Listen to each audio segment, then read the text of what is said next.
مولاي صل وسلم دائما أبدا على حبيبك خير الخلق كلهم. مولاي صل وسلم دائما أبدا على حبيبك.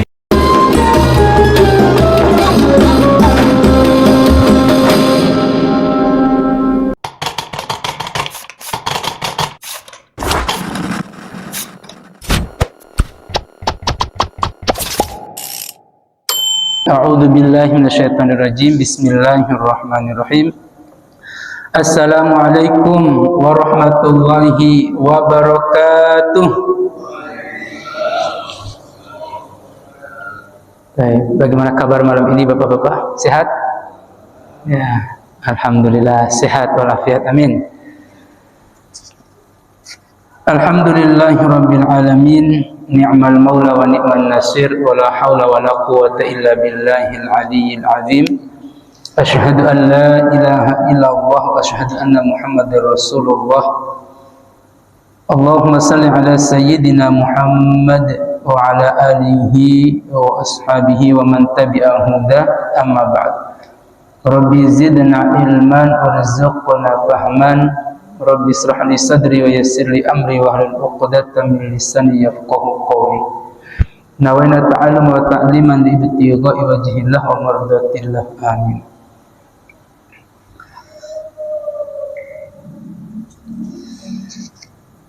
Hadratul mukarramin, para alim ulama, para asatidah, wabil khusus yang sama-sama kita hormati, kita muliakan guru kita, imam kita Al-Mukarram Ustadz Rais, juga ketua DKM kita Al-Mukarram Ustadz Maulana beserta seluruh jajaran, singkatnya bapak-bapak yang hadir yang mengikuti kajian malam ini. Mudah-mudahan Allah berkahi hidupnya, Allah kuatkan keistiqomahannya, amin amin ya rabbal alamin.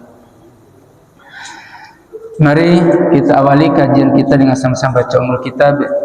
Ala hadhihi niyyah wa likulli niyatin salihah wa ila hadratin nabiyil mustafa maulana Muhammadin sallallahu alaihi wasallam wa ala alihi wa azwajihi wa dzurriyyatihi wa man tabi'ahum bi ihsan ila yaumiddin, wa khususan ila al-musannif fi kitab al-hikam asy-syekh Ibnu Athillah Sakandari nafa'anallahu bi ulumihim fid din wad dunya wal akhirah, wa khususan ila jam'iyatina fi majlisina hadza wa li ummati Muhammadin sallallahu alaihi wasallam ajma'in. Syai'ulillahu lana wa lahu wa lahumul fatihah.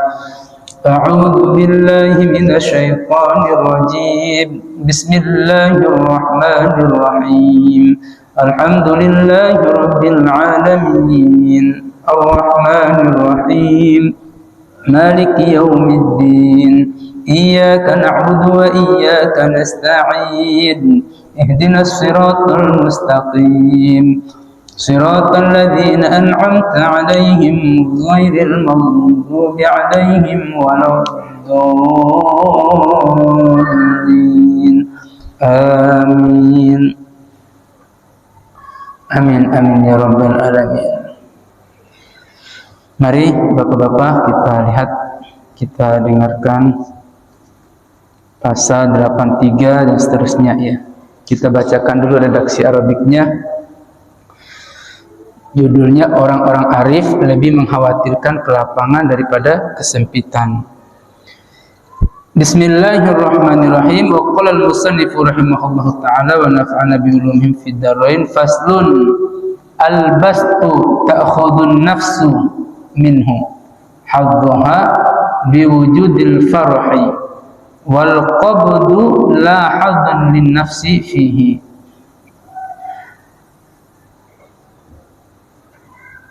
Al-bastu lapang atau luas ya.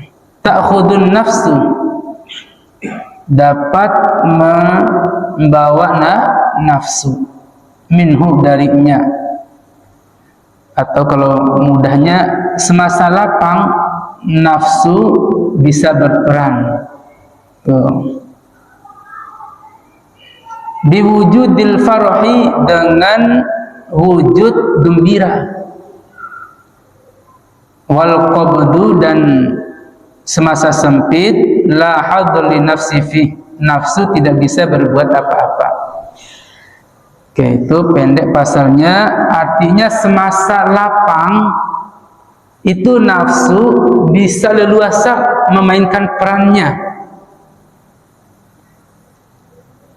sedangkan di masa sempit itu nafsu tidak bisa berkutik, tidak bisa berbuat apa-apa. Ini pasal 83.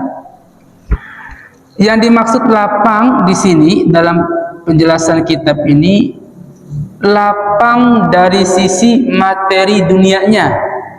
Beda kalau lapang hati. Kalau lapang hati malah leluasa untuk taat ibadah. Jadi maksud di sini adalah lapang dari sisi materinya, duniawinya. Nah, kalau orang lapang dari sisi materinya atau disebut kaya raya, ini berpeluang nafsunya itu bermain perannya. Keinginan ini mau, keinginan itu mau, dan ketika mengikuti keinginan nafsu itu lebih mengarah kepada kemaksiatan. Nah, sempit di sini juga dimaksud bukan sempit hatinya, tapi sempit materinya, atau disebut miskin misalnya ya. Maka orang yang sempit materinya biasanya nafsunya tidak leluasa berperan, karena dia mau ingin ini terbatas, dia mau beli ini terbatas, jadi nggak leluasa. Apalagi mau foya-foya, nggak bisa. Beda kalau hati yang lapang, itu nikmat, patut kita syukuri.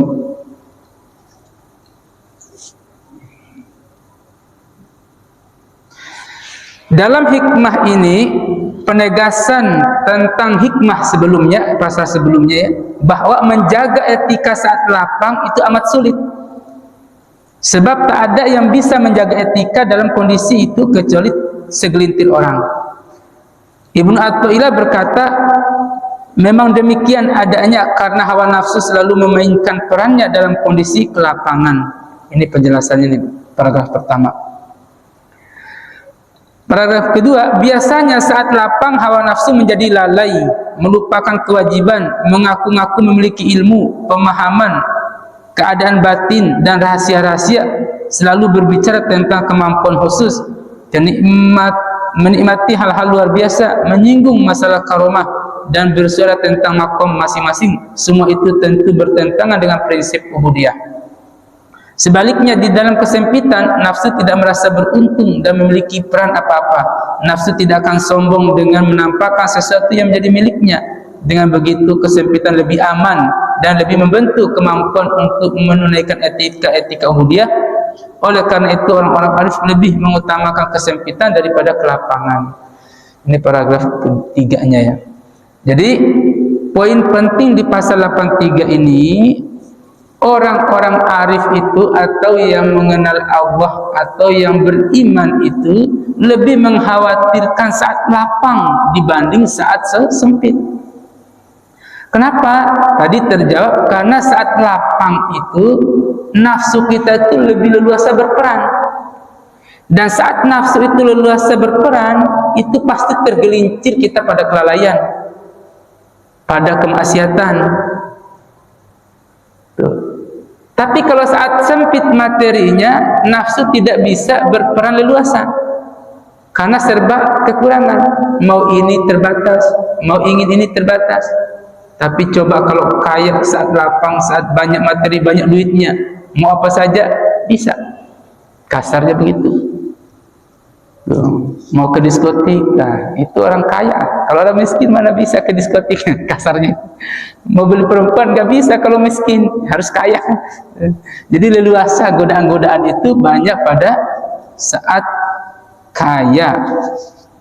Makanya doa Nabi itu minta miskin ya salah satu ini poinnya itu, supaya tidak banyak tergoda oleh hawa nafsu. Dan juga lebih banyak ditanya, dihisap kalau kaya raya, tapi kalau miskin sedikit dihisapnya. Tuh. Lanjut pasal 84-nya, sebelum kita diskusi, kita udah ketemu inti dari 83 tadi ya. Intinya di saat lapang itu lebih leluasa nafsu menggerogoti iman kita. Di saat sempit juga nafsu itu ya tidak leluasa untuk menggerogoti iman. Rubbama a'toka famana'aka wa rubbama man'aka fa'atoka. Ini pasal 84 juga pendek. Bisa jadi Allah memberimu kesenangan dunia, namun menghalangimu dari taufiknya. Bisa pula dia menghalangimu dari kesenangan dunia, namun memberimu taufiknya. Taufik itu pertolongan atau bantuan. Ini dikhawatirkan lagi oleh para orang arif, bisa jadi Allah itu memberimu kesenangan tapi tertutup bantuan pertolongan atau hidayahnya. Bisa jadi juga Allah tidak memberimu kesenangan dunia atau menghalangimu dari kesenangan dunia, tapi memberimu hidayah, petunjuk. Tuh. Nah, ini pendek, kita lihat pasalnya. Taufik ialah bimbingan untuk melakukan ketaatan serta mendekatkan diri kepadanya dan memahaminya. Jadi taufik itu bentuk bimbingan Allah atau pertolongan Allah untuk kita melakukan ketaatan, mendekatkan diri kepada Allah. Allah memberimu kesenangan dan kenikmatan dunia, namun dia menghalangimu dari bimbingannya untuk menaati, mendekati dan memahaminya. Juga Allah bisa jadi menghalangimu dari kesenangan dunia, namun dia memberimu bimbingannya. Halangan Allah kepadamu untuk menikmati syahwatmu dan menikmati kesenangan alam semesta, meski disertai buruknya kebiasaan ibadahmu, merupakan karunia yang besar dari Allah. Tuh. Allah telah menetapkan untukmu dan memutuskanmu dari kepentingan dan tujuan-tujuanmu. Sebaliknya, ketika Allah memberimu kesenangan dunia, walaupun secara lahir tampak seperti pemberian, jangan kau lihat lahirnya saja, lihatlah hakikatnya. Saat itu seorang hamba wajib menyerahkan putusan, pengaturan dan pilihan kepada Tuhannya. Oke, titik ini pasal 84, penegasannya bahkan ini bisa menyindir ya, kasarnya itu. Kita dikasih serba lapang materinya, serba kaya kita, serba senang duniawi ini. Itu perlu dikhawatirkan juga. Bagaimana ketaatan kita kepada Allah? Bagaimana hidayah petunjuk kita? Apakah makin dekat kepada Allah? Itu perlu direnungkan. Atau saat kita tidak ada kesenangan duniawi, tapi bisa jadi Allah dekatkan kita dengan ibadah, dengan kajian, dengan taklim, dengan orang-orang baik, orang-orang soleh. Tuh. Itu semua itu ternyata kalau kita makin didekatkan dengan kebaikan, dengan orang-orang baik, itu bagian Allah itu mencintai kita. Mayuridillahu bihi khairan falyufaqihu fiddin. Siapa yang Allah kehendaki kebaikan padanya, maka Allah berikan pemahaman agama. Apa itu pemahaman agama? Kajian-kajian seperti ini, kajian-kajian taklim, kita beribadah, itu semua itu bagian dari cara Allah menghendaki kebaikan pada diri kita ini. Maka solusi dari Imam Ibnu Athaillah di sini, di saat kita lapang, di saat kita sempit, tidak menjadi persoalan, asalkan kita selalu bersama Allah. Di saat kita kaya, ingat Allah. Di saat kita sempit, ingat Allah. Karena kaya miskin itu hanya putaran-putaran waktu. Ada putaran waktu saatnya kita kaya, ada putaran waktu saatnya kita miskin.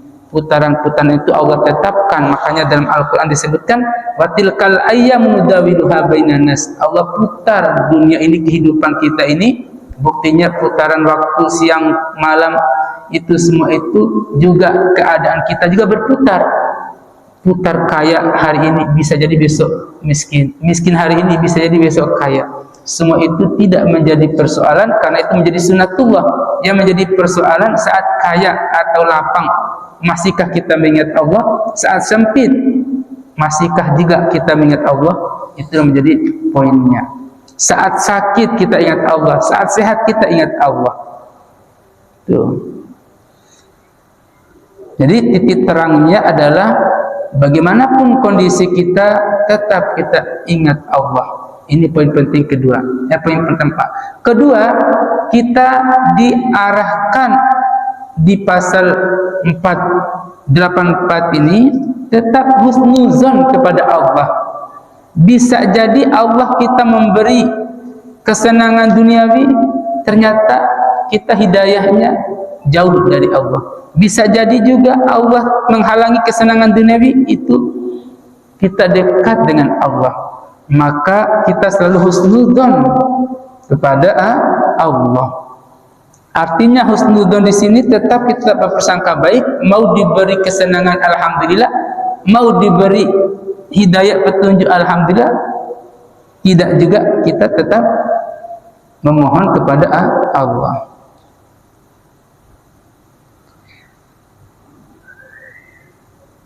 Insya Allah bisa ditangkap ya Bapak-Bapak ya. Oke, sebelum kita diskusi satu pasal lagi pendek ini. 85. Mata fataha babal fahmi fil man'i adal man'u ainal ayata'i. Ketika dia di sini Allah membukakan pintu pemahaman kepadamu tentang mengapa kau tidak diberi, hal itu merupakan bentuk pemberian. Jadi ketika kita menangkap hikmah kenapa Allah tidak memberi kita kesenangan duniawi, ketika kita menangkap hikmahnya, itu bagian dari pemberian itu sendiri, yaitu pemberian hikmah atau pemahaman. Enggak memberi materi, tapi memberi pemahaman. Ketika kita memahami hal-hal, kenapa kita tidak diberi kekayaan, kenapa kita malah diberi sakit, ketika kita dapat memahami itu sejatinya pemberian. Pemberian apanya? Pemberian pemahaman, hidayah atau ilmu. Kita lihat pas penjelasannya. Ketika kau meminta namun tidak diberi, lalu kau paham bahwa tidak adanya pemberian itu merupakan salah satu bentuk rahmatnya untukmu, karena dia maha tahu bahwa itulah yang terbaik untukmu, dan bahwa Tuhanmu sedang memperlihatkan kuasanya di hadapanmu. Maka pemahaman semacam itulah sejatinya pemberian untukmu darinya. Apa maksudnya? Ternyata ketika kita memohon kepada Allah, entah itu hajat A, B, C, kecil, sedang, besar, namun Allah tidak memberi yang kita minta itu, ya, ternyata di ketidakadanya jawaban hajat-hajat itu mengandung bentuk rahmat lain, karena Allah tahu bahwa itulah yang apa istilahnya itu belum terbaik buat kita, ada yang lain yang terbaik buat kita yang Allah persiapkan. Ini juga menunjukkan kuasanya Allah terhadap permintaan-permintaan kita. Tidak semua permintaan kita itu baik untuk kita. Ternyata disinilah Allah meletakkan kuasanya itu, bahwa yang kau minta itu tidak baik untukmu, tapi yang ku beri yang sisi lain ini yang terbaik untukmu. Kita minta misalnya, ya Allah, tiap hari minta rezeki, beli mobil, beli ini, beli itu, mintanya. Tak tahu nggak kunjung-kunjung datang mobil. Tak tahu yang muncul apa? Hamil lagi istrinya, punya anak. Misalnya nih, kita ini minta kekayaan, minta mobil, minta rumah, nggak dikasih belum. Tapi yang nggak kita minta dikasih, ternyata hamil istrinya. Hamil istri, bukannya datang mobil malah datang anak katanya. Nah, ternyata hal begini nih bagian dari anugerah. Kalau kita bandingkan harga anak dengan harga mobil rumah yang kita minta itu masih mahalan anak. Coba aja hitung-hitung. Misal nih, harga rumah misalnya 1M, mobil 1M, 2M. Coba aja lahir anak. Ada orang nawarin anak kita, saya beli anakmu 3M ya, saya lebihin 1M dari harga yang kau minta tadi 3M. Gak mau tuh kita beri, saking mahalnya anak kita ini. Tunggu mulai gede dikit, datang lagi, saya bayar ya 2 kali lipat jadi 6M. Enak aja. Ini nggak sebanding, ini harga anak saya ini bahkan bisa triliunan kasar kita tuh. Saking mahalnya. Tuh. Makin gede lagi anak kita, datang lagi orang, saya bayar ya 1 triliun ya. Saya ini butuh anak. Saya udah nikah sekian 15 tahun belum punya anak. Nggak apa-apa deh saya buang duit 1 triliun, tapi anakmu jadi milik saya. Wah, enggak. Anak saya lagi manis-manisnya ini, lagi canda-candanya ini, nggak ada harganya 1 triliun. Mau dibeli pakai dunia pun nggak mau saya jual. Wah, itu sakit. Ternyata kita minta rumah, mobil, kaya raya, nggak tahu dikasihnya Allah bayi.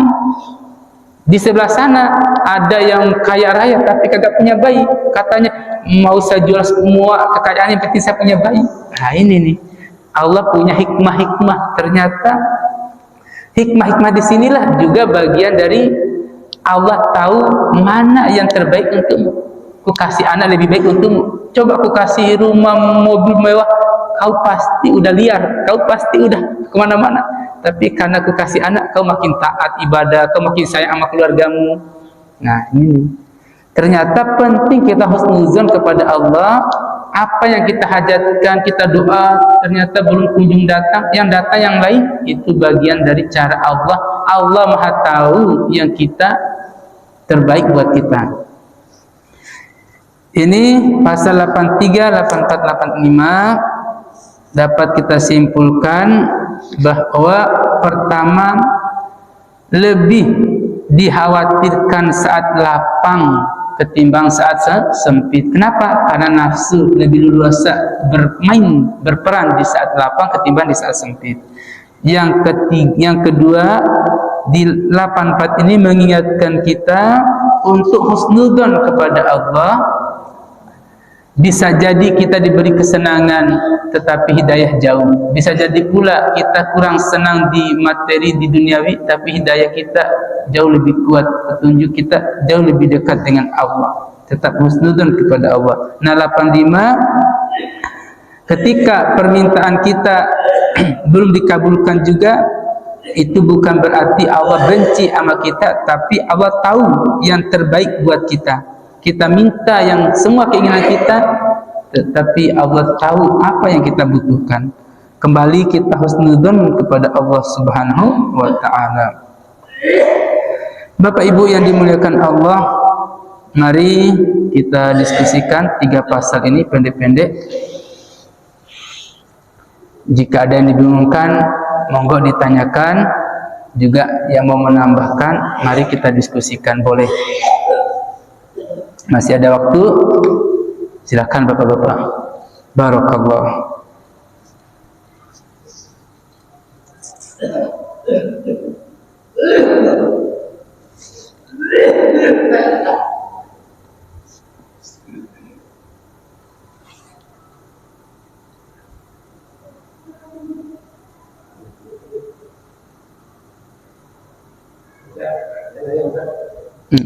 Oke, monggo. Ya, silakan Pak, silakan. Satu di dunia, yang di akhirat. Itu satu aja deh, udah beli orang, makin itu udah mencuri lah udah mencuri itu banyak. Oke, jadi pertanyaan baliknya Pak D, mau yang 1 apa yang 99? Ya orang berikan nikmat satu di dunia. Belum sudah di akhirat. Bisa pulang ke bagian nikmatnya. Lagi juga begini dulu. Jadi milihnya yang mana nih? Yang 99 apa yang 1? Saya bayangin. Itu lebih ya. Lagi belum juga. Saya menangani itu yang itu kalau mereka baik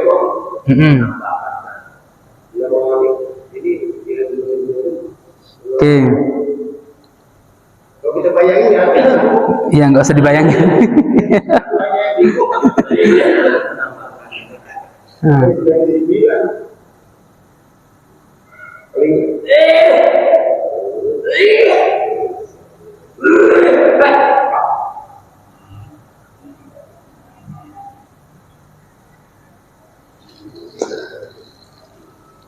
Baik.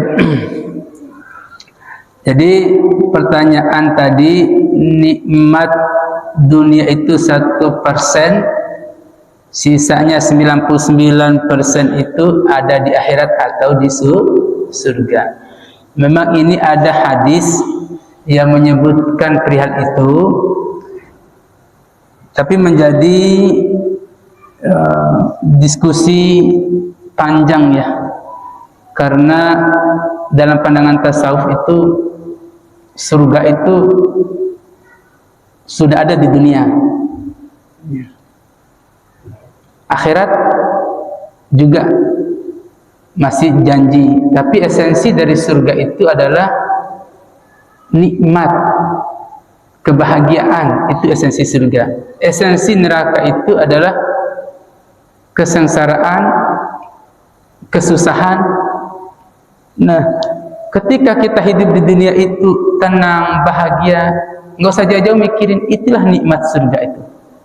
Ketika kita susah, sengsara di dunia itu, itulah gambaran neraka itu. Sehingga surga dan neraka itu ada di dunia ini. Mana dasarnya? Al-Quran surat Hud ayat 106 sampai 108. Boleh dibuka itu, Bapak Ibu. Coba kita lihat Quran surah Hud ayat 100. Oke.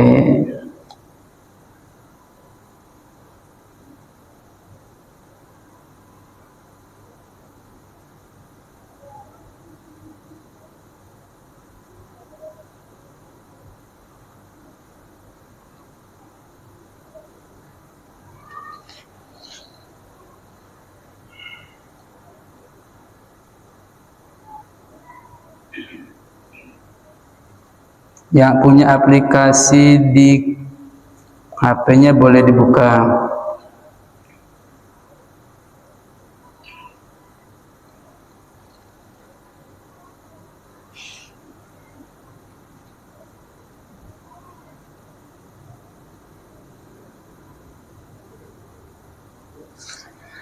(106 sampai 108) Hud tadi menyebutkan فَأَمَّا الَّذِينَ شَقُوا فَفِي النَّارِ لَهُمْ فِيهَا زَفِيرٌ وَشَهِيقٌ خَالِدِينَ فِيهَا مَا دَامَتِ السَّمَاوَاتُ وَالْأَرْضُ إِلَّا مَا شَاءَ رَبُّكَ إِنَّ رَبَّكَ فَعَّالٌ لِمَا يُرِيدُ وَأَمَّا الَّذِينَ سَعِدُوا فَفِي الْجَنَّةِ خَالِدِينَ فِيهَا مَا دَامَتِ السَّمَاوَاتُ وَالْأَرْضُ إِلَّا مَا شَاءَ رَبُّكَ عَطَاءً غَيْرَ مَجْذُوذٍ. Ini keren, ini bunyi dalilnya ini. فَأَمَّا الَّذِينَ شَقُوا فَفِي النَّارِ لَهُمْ فِيهَا زَفِيرٌ وَشَهِيقٌ. Dan adapun orang-orang yang syaqu fa finnar, yang membuat maksiat dan sebagainya ya, fa finnar, maka baginya di dalam neraka lahum fiha zafir wa syahiq, di dalamnya penuh kesengsaraan, penuh kesusahan. Tapi ada lanjutannya, khalidina fiha, dia kekal di dalam, madamatis samawati wal ardh, selama ada langit dan bumi. Langit dan bumi di mana? Di dunia. Illa ma syaa rabbuk, kecuali apa-apa yang Allah kehendaki.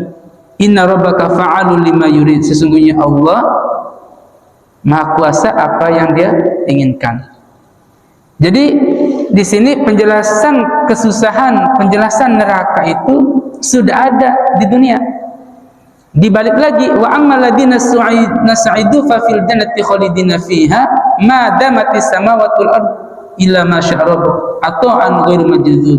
Dan adapun orang-orang yang bahagia, orang-orang yang baik, orang-orang yang beramal soleh, fa fil jannati, maka baginya di dalam surga, khalidina fiha, kekal di dalamnya, ma damatis samawati wal ard, selama ada langit dan bumi.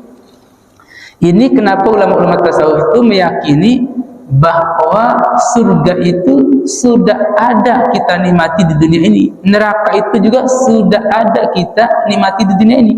Dasarnya Quran Surah Hud ayat 106 dan 108. Nah, kembali ke poin tadi kaitan dengan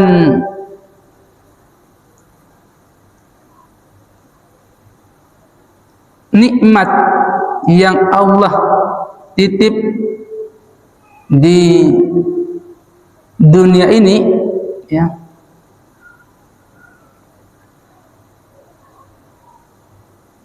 Pertama, kita rujuk pada Al-Qur'anul Karim, ya.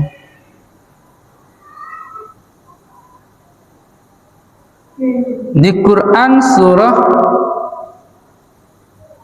Ali Imran ayat 185. Di sini menegaskan bahwa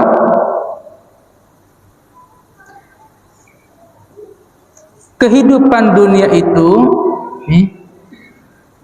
wa mal hayatud dunya illa mata'ul ghurur, adalah kesenangan atau kenikmatan yang menipu. Berarti kenikmatan di dunia ini bukan yang asli. Ini poin menjawab dulu pertanyaan pertama tadi, ya. Sedangkan kenikmatan yang hakiki itu adalah kenikmatan yang Allah siapkan di kehidupan akhirat. Ini penegasan dulu bahwa nikmat dunia yang kita nikmat sekarang ini jangankan 1%, bahkan nikmatnya itu tipuan, bukan nikmat yang hakiki.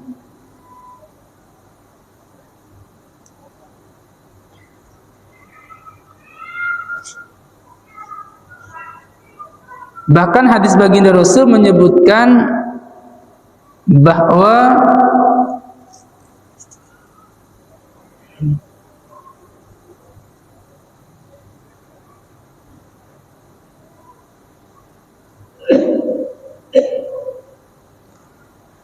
kalau kita rujuk di hadis yang diriwayatkan oleh Imam Bukhari, ya, kemudian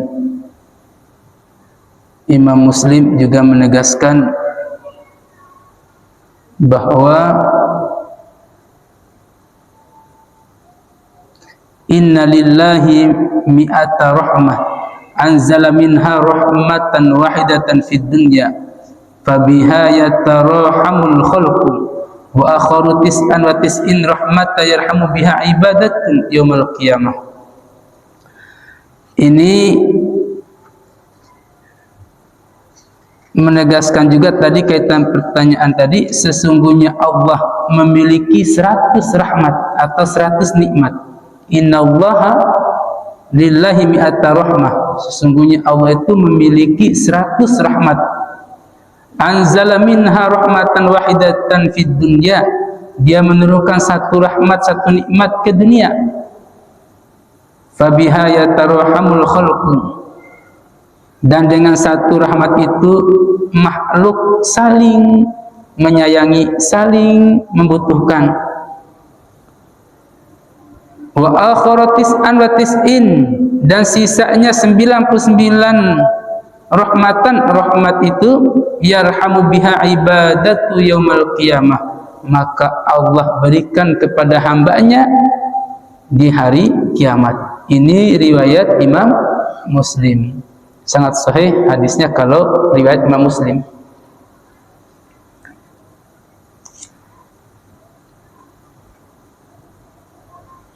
Apa maksud dari hadis ini? Karena Allah Maha Rahman, Maha Rahim. Nah, Rahmannya itu, pemberinya itu 1% itu, itulah yang kita nikmati, kita rebut di dunia ini. Tapi yang 99 itu Ar-Rahim, kasih sayangnya yang Allah siapkan untuk hamba-hambanya di surga. Artinya bukan 1% itu untuk yang muslim saja, bukan. Tapi 1% itu untuk seluruh kafir, non-muslim, manusia, hewan, tumbuhan, jin sekalipun. Nah, sisa 99 itu bukan untuk all in, tapi hanya untuk rahim, orang-orang yang dicintai, yang disayang oleh Allah, yang Allah ridho, itulah hamba-hamba yang masuk surga. Nikmat surga itulah yang dimaksud 99%. Nikmat dunia ini 1% itu udah kita bahagia. Bagaimana cara bagi-baginya itu? Makanya ada yang kurang, ada yang sempit, ada yang miskin, gak kebagian. Rahmat cuma 1 dibagi-bagi. Itu pun bukan manusia, hewan, tumbuhan pun juga kebagian. Makanya kalau bapak-bapak makan, apalagi makannya di warung lalapan kek atau apa kek, tahu ada kucing minta jatah, kebagian juga, dapat tulangnya, dapat. Nah, ini dibagi-bagi itu. Ayam yang kita makan itu rahmat Allah, nggak semua milik kita. Oh, ternyata ada kucing juga nih. Bagi-bagian. Nah, itu gambaran bahwa nikmat 1 ekor ayam itu ternyata dibagi-bagi juga. Itu. Belum datang anak, oh dibagi ke anak. Belum datang istri, dibagi ke istri. Udah dibagi-bagi itu 1 ekor. Belum datang kucingnya, belum ayamnya, dibagi-bagi itu. Wah, berarti kecil. Tapi kalau di surga itu lebih besar tuh ayamnya. 99. Baik, barakallah. Jadi pertanyaan tadi memang ada hadisnya yang mengatakan seperti itu. Cuman kita ingat di pengajian ini, ya karena itu kecil, jangan sampai terabaikan yang besar.